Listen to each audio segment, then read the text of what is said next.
Dream big. That's not a problem. Show the real you. What you see is what you get.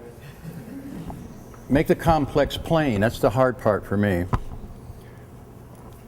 If I was speaking to artists, there are tips I can give you about being an artist, making a living at it.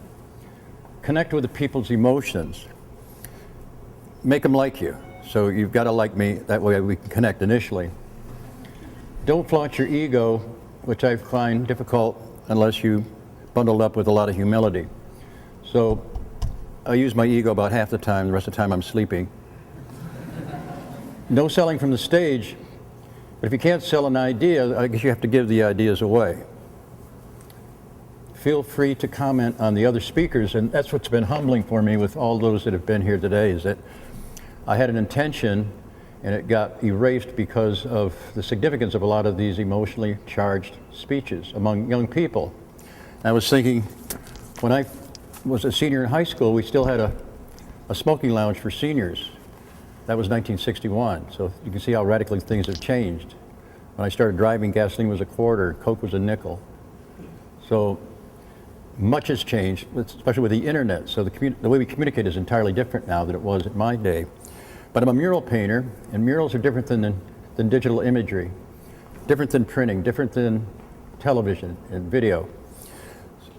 Murals really kind of envelop the room that they're presented in, and they stay because there's glue in the paint, and they stay with you even if you're looking straight ahead. You can feel the paint coming off the wall with a message and a story. I feel very comfortable with that medium. If possible, don't read your talk. See, I'm not.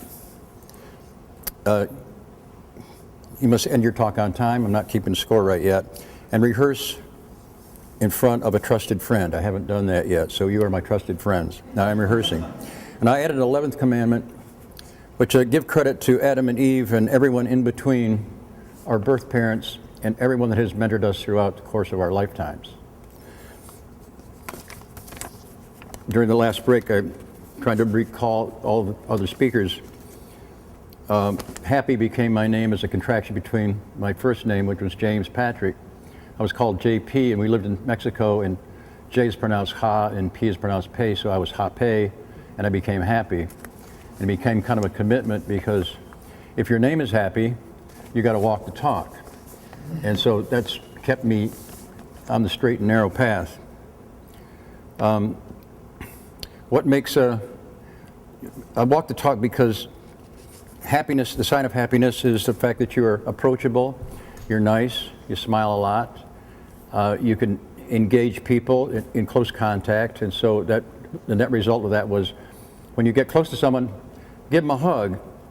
And the Math Science Institute has found out that when we bring our hearts close together, they double the force field around us. We're close enough to make eye contact with each other, and so there's a sharing that goes on that you don't get through email.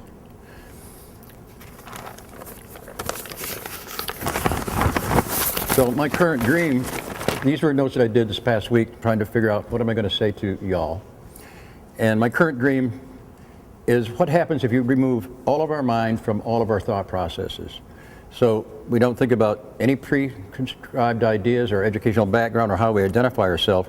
If you take the mind away, what are you left with? You're left with the heart. And what does the heart run on? It runs on this central vibration that keeps all of us alive because our hearts are synchronizing with the messages of the planet. And what is that? It's living on vital energy, and the acronym is love.